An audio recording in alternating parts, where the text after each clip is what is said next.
शुक्लांबरधरं विष्णुं शशिवर्णं चतुर्भुजं प्रसन्नवदनं ध्यायेत् सर्वविघ्नोपशान्तये। गुरुब्रह्मा गुरुर्विष्णु गुरुर्देवो महेश्वरः गुरुसाक्षात् परब्रह्म तस्मै श्री गुरवे नमः। श्रुतिस्मृतिपुराणामालयं करुणालयं नमामि जगवत्पादं शङ्करं लोकशङ्करम्। वागर्धाविव सम्पृक्तौ वागर्ध प्रतिपत्तये जगतः पितरौ वन्दे पार्वती परमेश्वरौ वन्दे पार्वती परमेश्वरौ। సౌందర్యలహరి శ్లోకాల విపుల భావాన్ని తెలుసుకోవడానికి ఈ వీడియోని వీక్షిస్తున్న మీ అందరికీ కూడా నా నమస్కారాలు తెలియజేసుకుంటున్నాను. అలాగే సౌందర్యలహరి శ్లోకాల గురించి రాసిన గ్రంథకర్తలకి ప్రవచనకర్తలకి అందరికీ నా నమస్కారాలు తెలియజేసుకుంటున్నాను. మా గురువు గారైన శ్రీ జ్ఞానేశ్వరమ్మ గారి పాదములకు నమస్కరించి వారి ఆశీస్సులను అర్థిస్తూ సౌందర్యలహరిలోని 13వ శ్లోకం యొక్క విపుల భావాన్ని అమ్మవారు నాకు ఇచ్చిన జ్ఞానము మేరకు శక్తి మేరకు మీకు తెలియజేయడానికి ప్రయత్నం చేస్తాను. ఈ 13వ శ్లోకము ఈ విధంగా ఉంటుంది. నరం వశీయాంసం నయన విరసం నర్మసుజడం తవా పంగాలుగే పతిత మనుధావంతి సతతః గళద్వినిబంధాః కుచకలస విస్రస్తసిచయా హఠాతృట్యత్కాంచో విగలితదుకూలా యువతయః. ఈ శ్లోకం యొక్క స్థూల భావాన్ని ఒకసారి పరిశీలిద్దాం. అమ్మ వయసు మీరిన వాడైనను సరస సంభాషణలో చతురుడు కాకపోయినను అంద వికారుడైనను నీ యొక్క కడగంట చూపు పడిన తరువాత ఎవరైనా సరే అతని వెంట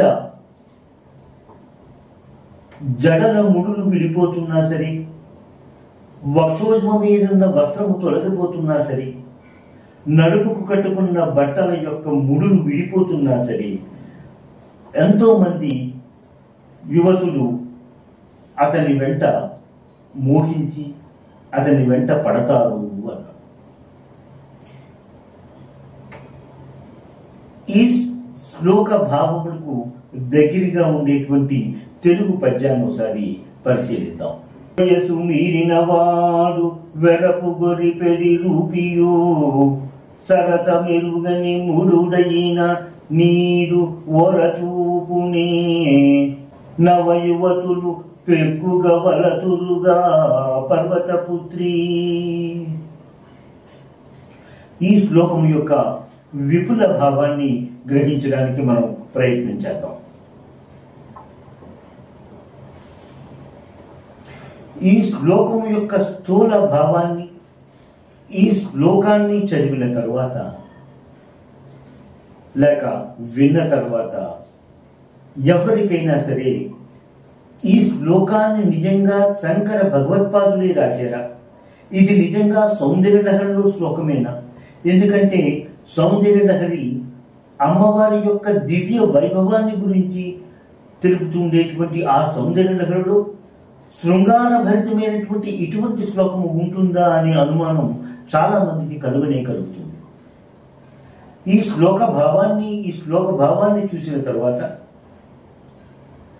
అమ్మవారిని ఆరాధించడం, అమ్మవారి యొక్క కడగంటి చూపు తన మీద పడాలి అని కాంక్షించడం అనేటువంటిది ఎంతో మంది వనితలు తన వెంట పడడానికి కోసమా అనేటువంటి అనుమానము రాక తప్పదు. ఇది ధర్మానికి విరుద్ధము కాదా? ఇటువంటి శ్లోకాన్ని శంకర భగవత్పాదులు ఎలాగ రాసేరు అనేటువంటి విషయాన్ని ఆకలింపు చేసుకోవడం చాలా కష్టసాధ్యమవుతూ ఉంటుంది. నిజానికి శంకర భగవత్పాదుల యొక్క నిష్టకి, అతని యొక్క ఆయా ఆధ్యాత్మిక చింతనకి, ఆయన కవితా సామర్థ్యానికి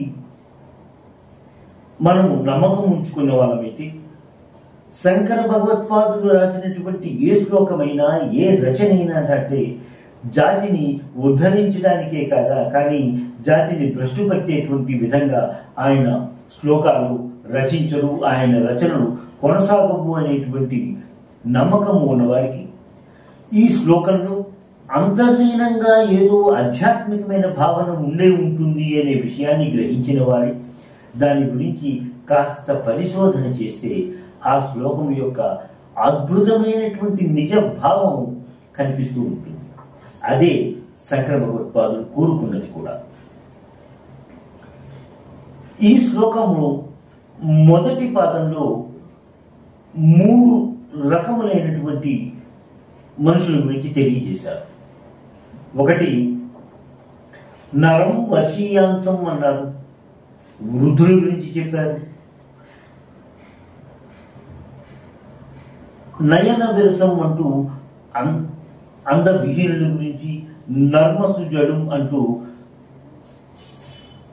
సరిగ్గా అంటే ఏంటి, సమయోచితంగా మాట్లాడలేనటువంటి వారి గురించి తెలియజేశారు శంకర భగవత్పాదులు.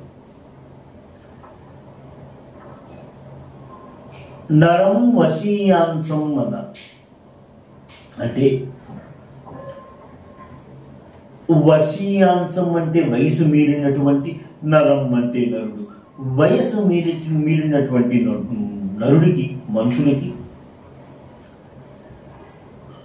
వయసు మీరిన తర్వాత ప్రస్తుతము వారి యొక్క శక్తి యొక్క, వారికి శరీరం యొక్క శక్తి క్షీణించిపోతుంది కాబట్టి వారు ఎటువంటి పని చేయలేక ఇంట్లోనే ఉంటూ ఉంటారు అన్నారు.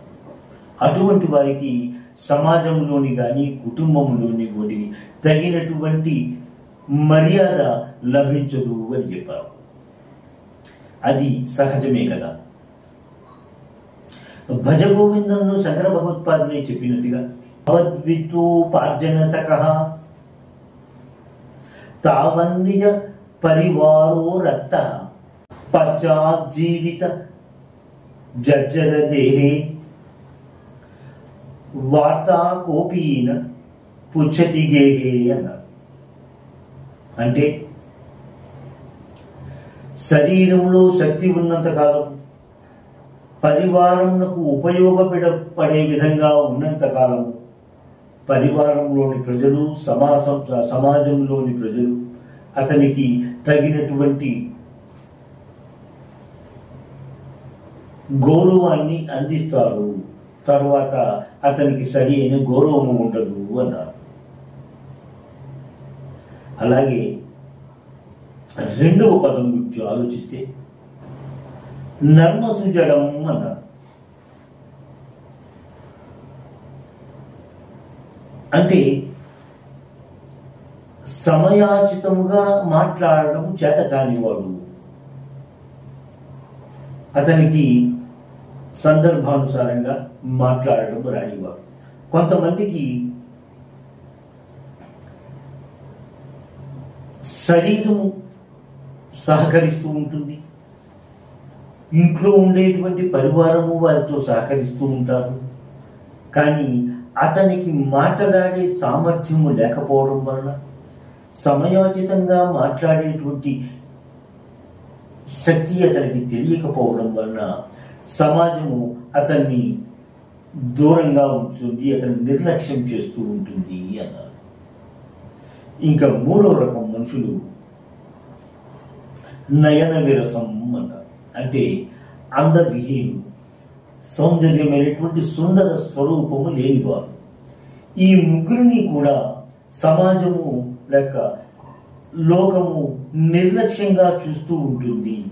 మరి వీరికి ఎవరు దిక్కు అంటే, వీరికి అవసరమైనదల్లా కూడా అమ్మవారి యొక్క పాదాల దగ్గర వాళ్ళని వాళ్ళు సమర్పించుకుంటే అమ్మవారి వారిని చూస్తూ ఉంటుంది.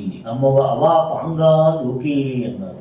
వారి యొక్క అమ్మవారి యొక్క కడగంటి చూపు వలన లోకమంతా కూడా మారిపోయి వీరిని ఎంతో ఆదరిస్తూ ఉంటుంది అనే విషయాన్ని కూడా తెలియజేశారు.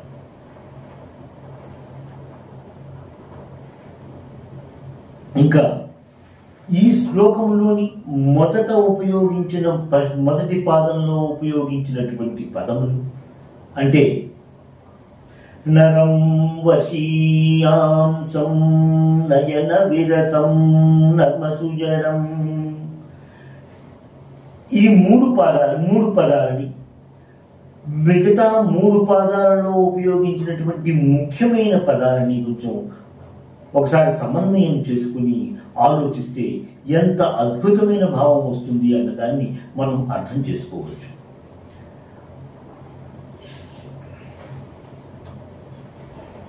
నరం వశీయాంసం, మనం దాన్ని స్థూలంగా ఈ 2 పదాల యొక్క భావాన్ని వయసు మీరినవాడు ముసలివాడు అనే అర్థంగా మనం స్థూల భావంలో తెలియజేసుకున్నాం.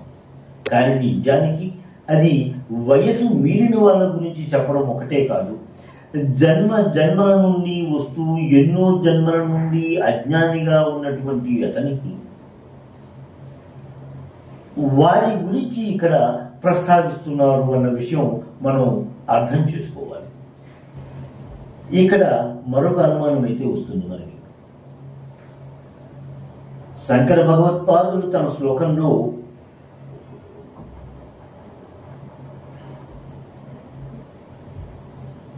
నరం వర్షీయాంశం ముసలివాళ్ళు అని అన్నారు కానీ అజ్ఞానులు అని చెప్పలేదు కదా అనే విషయం మనకి ఒక అనుమానం అయితే మనకు దూరుస్తూ ఉంటుంది. నిజమే, ఇక్కడ వృద్ధులు అంటే జన్మలు గత జన్మలు ఎన్నో జన్మలు ఎత్తినవాడు అనే విషయాన్ని మనం అంగీకరించినప్పుడు అన్ని జన్మలు ఎందుకు తీసుకోవలసి వచ్చింది అనే దాన్ని ఆలోచన చేస్తే గత జన్మలలో ఏ జన్మలలోనూ కూడా అతనికి ఆత్మజ్ఞానము భగవతత్వము అనేటువంటి జ్ఞానము లేకపోవడం వలనే కదా అతను మరో జన్మ తీసుకోవలసి వచ్చింది, మరో జన్మ గ్రహించవలసి వచ్చింది. అంటే గత జన్మలలో అతని యొక్క అజ్ఞానము పేరుకుపోయి మరో జన్మకు కారణమైంది. కాబట్టి ఆ నరం వశీయాంశం అనే పదాన్ని అజ్ఞానవంతుడుగా జ్ఞానహీనుడిగా మనం గ్రహించుకోవాలి అనే విషయాన్ని అర్థం చేసుకోవాలి. దక్షిణామూర్తి స్తోత్రంలో కూడా చిత్రం వడతరోర్మూలే వృద్ధా శిష్యా గురు యువా గురోస్తు మౌన వ్యాఖ్యానం శిష్యాస్తు చిన్న సంశయా. వృద్ధులైనటువంటి శిష్యులు, యువకుడైనటువంటి గురువు ఉన్నారట. గురువు మౌనంగా ఏమీ మాట్లాడటం లేదట. అయినా సరే శిష్యుల మనసుల్లో ఉండేటువంటి సందేహాలన్నీ నివృత్తి అయిపోతున్నాయి అని చెప్పారు. ఇక్కడను కూడాను వృద్ధులైనటువంటి శిష్యులు అన్న విషయంలో అజ్ఞానం పోసుకున్నటువంటి శిష్యులు, జ్ఞానవంతుడైనటువంటి గురువు అనే విషయాన్ని ఇక్కడ ప్రబోధిస్తున్నట్టుగా మనం గ్రహించుకున్నప్పుడు నరం వశీయాంశం అనేది అజ్ఞానముతో కూడుకున్న విషయం, మనుషులు అనేటువంటి విషయాన్ని మనం గ్రహించగలుగుతాం. అజ్ఞానముతో ఉన్న మెదడుకి సంస్కారవంతమైనటువంటి కోరికలు అయితే కలిగవు, కుసంస్కార కోరికలు కలుగుతూ ఉంటాయి. అటువంటిది సమాజానికి మంచిది కాదు. కాబట్టి సమాజము కూడా వారిని కొంచెం దూరంగా ఉంచుతూ ఉంటుంది అనే విషయాన్ని శంకర భగవత్పాదులు ఈ శ్లోకంలో తెలియజేసుకున్నారు. ఇంకా 3వ పాదంలో చెప్పినటువంటి ద్వేణీబంధ అనే పదాన్ని మనం చూసినప్పుడు, ద్వేణీబంధ అంటే జడమురులు. జడ అన్నది ఇక్కడ ఉంటుంది, అంటే మెదడుకు దగ్గరగా ఉంటుంది, తలలోన తలపైన మెదడుకి దగ్గరగా ఉండే విషయం. ఆ ద్వేణీబంధ జడ ముడులు విడిపోతున్నాయి అంటే అజ్ఞానపు చీకట్లు, అజ్ఞానపు ముడులు విడిపోతున్నాయి, అతను జ్ఞానవంతుడవుతాడు అనే విషయాన్ని ఇక్కడ శంకర భగవత్పాదులు నర్మగర్భంగా తెలియజేసినట్టుగా మనం గ్రహించుకోవాలి. ఈ శ్లోకం యొక్క మిగతా భావాన్ని, విపుల భావాన్ని నేను నా మరో వీడియో ద్వారా తెలియజేసుకుంటాను. శ్రీమాత్రే నమః. స్వస్తి. ఎంతో అధ్యయనం చేసి మీకు అందిస్తున్న ఈ వీడియోలను ఆదరిస్తారని భావిస్తున్నాము. మా ఈ ఛానల్ని సబ్స్క్రైబ్ చేసి ఈ వీడియోలని లైక్ చేయండి ప్లీజ్.